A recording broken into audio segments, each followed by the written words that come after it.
Hi, I'm Brandon, and I'm going to do a commentary on the confrontation of Chris Hansen with Dustin McPhetridge. I did Dustin's interrogation recently. I did it kind of out of order. I did the interrogation first, and now we're doing the confrontation. But I guess it doesn't matter as long as I get them all done eventually. So, yeah, Dustin is quite a character. He's partly beloved, partly hated in the TCAP world. Obviously beloved because he's such a hilarious character, and hated because he's a absolute garbage of a human being. But anyways, let's get into this. That's him coming at you. Yep. Oh, it looks like Casey's standing a lot further out on the street. Did she always stand out that far, or am I just not remembering it correctly? I thought she usually stood in the doorway. Sam. He would have a cane. He has cerebral palsy. No, you come in. He drove up as close as he could to the door so he didn't have to walk as far because he has the cane. I told him to come on inside, and he finally agreed. Meet Dustin McPhetridge. He's 26 years old, divorced, suffers from cerebral palsy, and collects Social Security benefits. He's driven 5 hours to have sex with a girl posing as a 13-year-old. Yeah, 5 hours. Yeah, that's a long damn drive. And yeah, I guess maybe it's just part of being a human that you generally have sympathy for people with disabilities like this. Like if I just saw this guy but didn't know anything about him, yeah, you might feel kind of bad for him. But I don't think there's really anything wrong with his brain. Like he obviously, like in court, they found him, it's not like he was incapable of understanding what he did wrong and somehow let off the hook. Like he was, as far as I know, punished quite severely. So he knows exactly what he was doing. And just because you have physical disabilities and your body doesn't work properly doesn't mean you get to do stuff like this and then get sympathy or get off on a lighter sentence than other people. As you'll find out, this isn't his first time chatting inappropriately with a minor. Our decoy Casey starts to feel sorry for him as she watches him struggle to get out of the car. But then she remembers what he'd been saying online. When you listen to him talking, he really is no different. He still is wanting to have sex with a little girl. Yeah, exactly. Like this guy was absolutely vile and disgusting. So he's like all the rest of them, and probably worse than most of them. Using the screen name Wrestling Dude East Tennessee, he asks the girl if he could be her first at sex. What have you done with a guy? Nothing. Wow. So I'd be your first at everything? Yeah.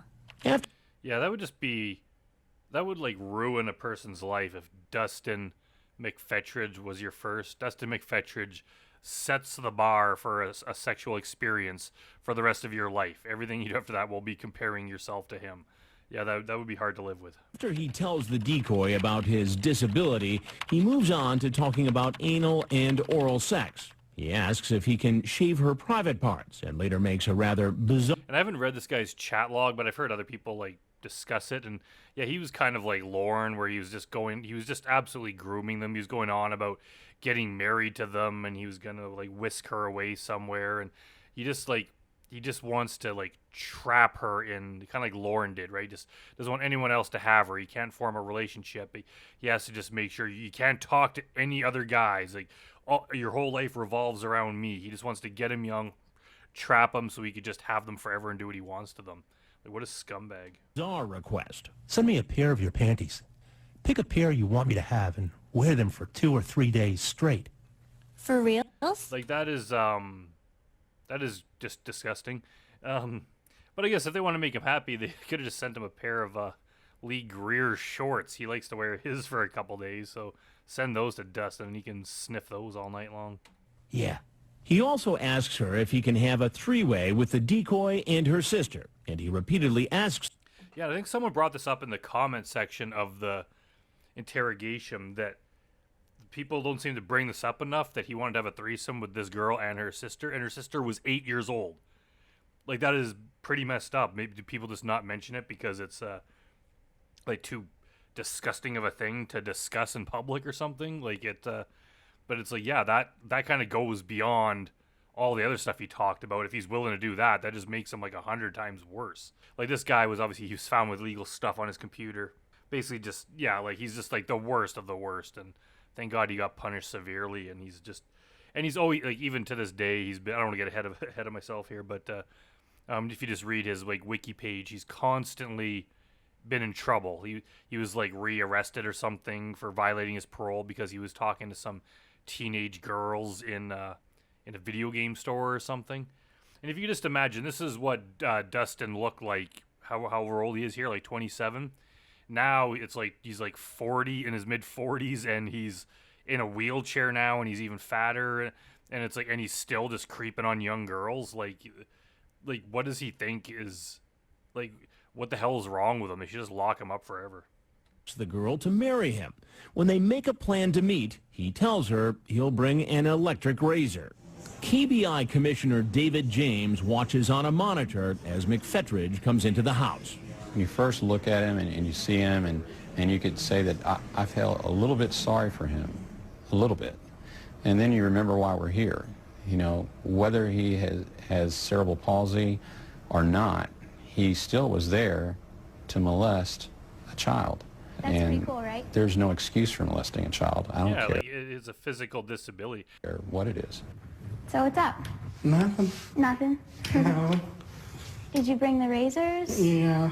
So what did you want to do with? So Dustin, you're telling me that you think that this girl is the one that's interested in you. Out of all the guys that she goes to school with, all the guys that live in this area, like, you're the one that she picked just to shower you with her undying love, and she wants you to be her first, be her only, and to marry you for the rest of her life. You will be the only man that she ever touches, that she ever has any sort of contact with. This doesn't seem like it may not be true. It doesn't seem like this girl could possibly have other options, and that maybe you are not her first choice. I mean, I don't want to say because Dustin was married. Obviously, some woman chose him. But I just don't see how Dustin could be... Well, I guess I can see because he's a fucking moron. But how he could be just that stupid to think that this girl would be into him. Them? I was kind of confused. I'll show you later. Can you just tell me, please? I won't come here if you don't tell me. And why is he wearing that stupid thing? I hate those... I don't know what those are. Those, like, earpieces that you wear. It's like a phone for, like, that hangs on one ear. You don't really see those much anymore, I don't think. I think people just kind of realized how dumb they looked. I thought you was wanting to be shaved. Down there. Is that what you wanted to do? Yes. Just look at her face. She's like, seriously? That's what you wanted to do? Down there. Is that what you wanted to do? Yeah, that's what you wanted to. Oh, okay. I'm kind of nervous. I'd rather, like, talk about it first so I kind of know. You know what I mean? Well, I mean, how much is there really to talk about? But I think he was pretty clear with his intentions. What do you want to talk about, sweetie? Well, like, tell me what you're going to do, so... And I don't know, just hearing him use, like, little pet names like Sweetie, it just kind of just creeps me out. I'm, like, kind of prepared. It's just easier to explain it as we go along before I do it. Well, like, what would you do first? I don't know. I'd like to hold you And then what? and kiss you. That's why I was asking you to come over here. Well, yeah, I understand that, but... Yeah, I wouldn't force you to do anything. I would have loved to, like, interview Casey just, like, right after this happened and just know, like, what were you thinking? Like, obviously she was probably disgusted and creeped out by him, but was she, like, threatened by him? Because, I mean, he's kind of a big guy, but he's also got the physical disability. Or was she just totally like, this guy's a loser, like, I could totally take this guy if I wanted to? Like, I wonder what her thoughts were. Because it doesn't seem like she's scared. Like, Nervous Nelly, like, she was scared of some of the guys. She doesn't seem scared here. She almost seems to, like, she's kind of like, not like bullying him, but she's like mocking him a little bit. So yeah, I would love to know what's going through her mind. Anything, sweetheart. So I hate to be the bearer of bad news. Well, Look at it. He just, like, leans forward. The second he sees Chris, he just starts to lean in. He puts his hand up like he's going to deliver a very important point or something. Like, he's just instantly prepared to go in defensive mode. See that again. So I hate to be the bearer of bad news. well, I wasn't going to do nothing. You weren't going to do anything. Yeah, you weren't going to do anything. Like, you were the last guy that gets to say that. Like, not only did you say everything in your chat log, you literally just said it within the last 30 seconds. Like, you said exactly what you were going to do, and now you're saying you weren't going to do that?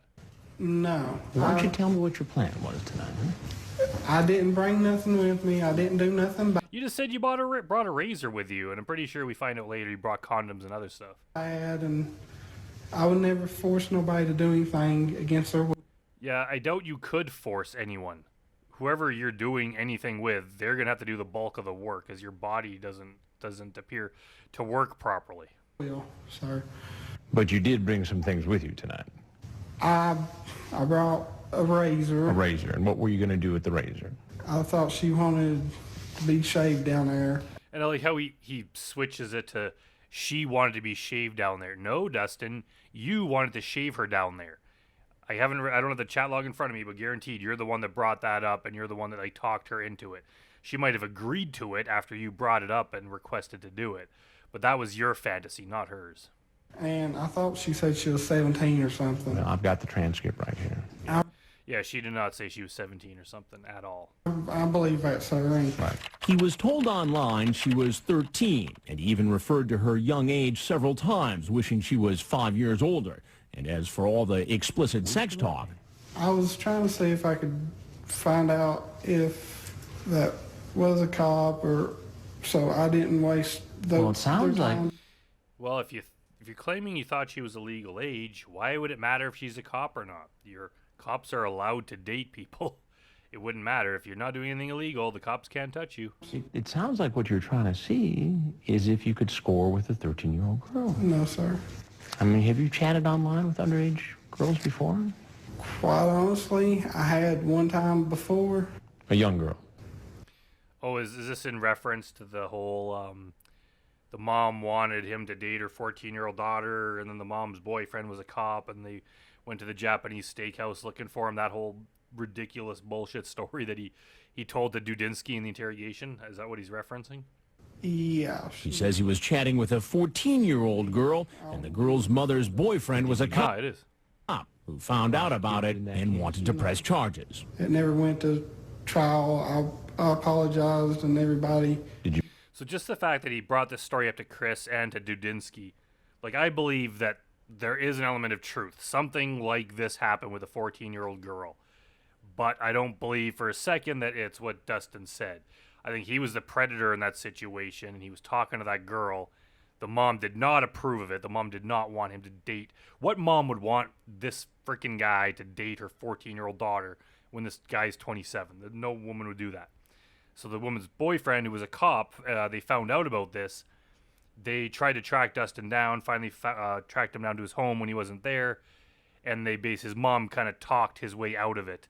And then the parents of the girl were basically like, if he apologizes and never talks to her again, we'll drop the matter. So Dustin called the girl, apologized, and that was the end of that. He basically got away with it. And then now here he is doing the exact same thing again. Did you plead guilty or no contest? We didn't go to court. It was just over the phone and like, hey, I'm sorry. This is why I said that. Was it a...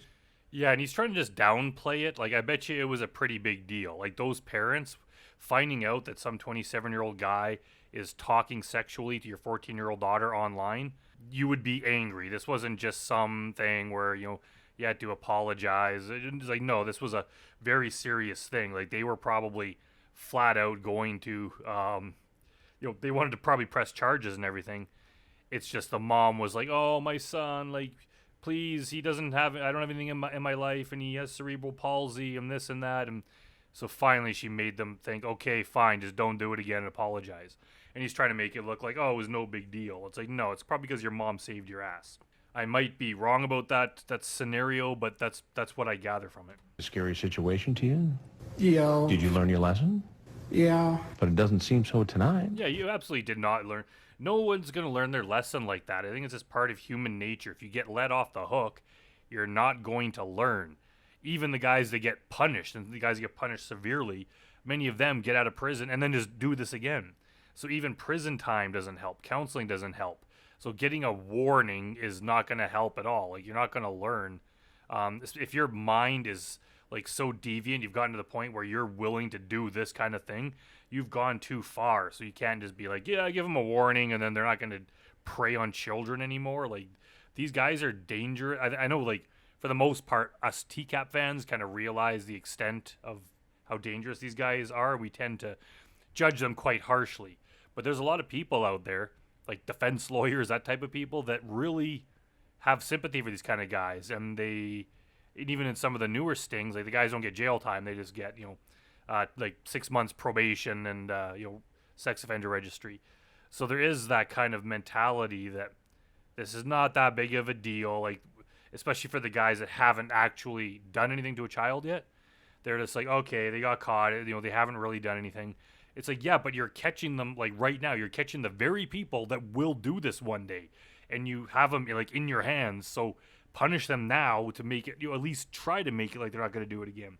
If you let them get away with just, like, probation that they're probably not going to follow, then they're just, like, they're going to do it again. So, like, yeah, these guys don't deserve mercy. And thank God that Dustin here got a harsh sentence. I think he got, like, 8 years or something in the end. And I didn't, like I said, I wouldn't do nothing bad. You say, I want to make love to you. Have you ever seen people have sex? It's just Then curiosity. you send her a picture of people It's just questions. having sex.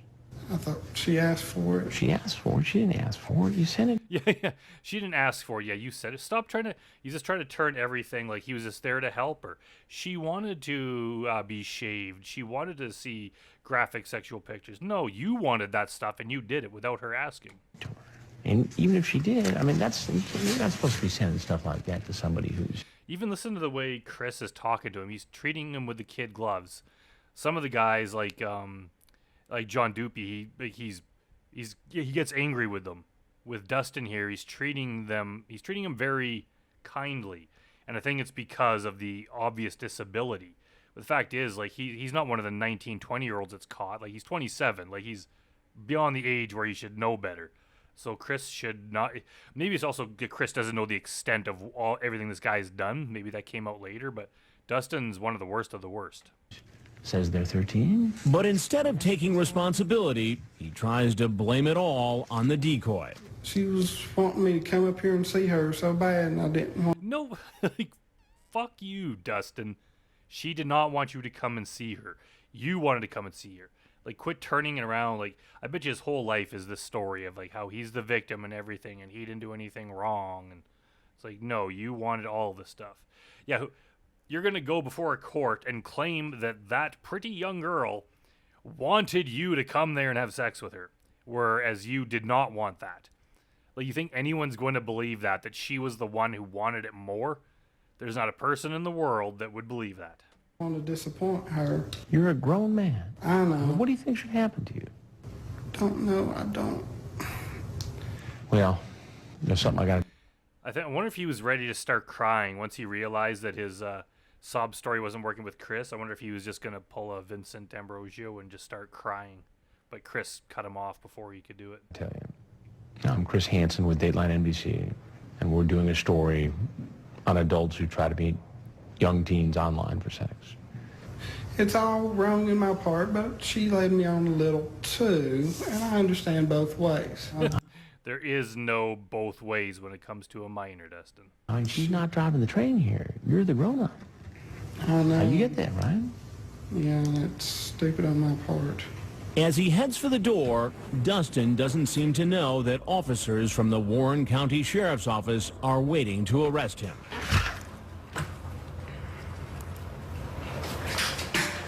Dustin, just take a step out, okay? Take a step out. Okay. Okay. It's funny they got the tasers pointed at him, but I don't think that Dustin's going to be able to put up much of a fight. Because of his disability, officers are careful taking him into custody. I thought they said I wasn't under arrest. I wasn't hurt. And I don't know why. Like, he's saying that now, and then he says that in interrogation, that it's unfair that Chris Hansen told him he wasn't going to be arrested. Like, Chris Hansen said nothing of the sort. It's possible that, they edited some things out, but there's no way that Chris is not going to tell them they're not going to be arrested. He says, that's not up to me, or something like that. He's not going to tell them that he won't be arrested. While he's being booked, his car is searched. Braun electric razor, some KY lubricant, and digital camera as well. Then he's brought in for questioning, where he admits to bringing a razor and lubricant. What were you going to use it for? I guess, Was it in case you had sex with her? yeah, but I was. This might be my favorite interrogation. There's a few really good ones, but this one and Jeff Sokol, I think, might be my favorites. Was going to try not to. But you would have had sex if you hit it off with her.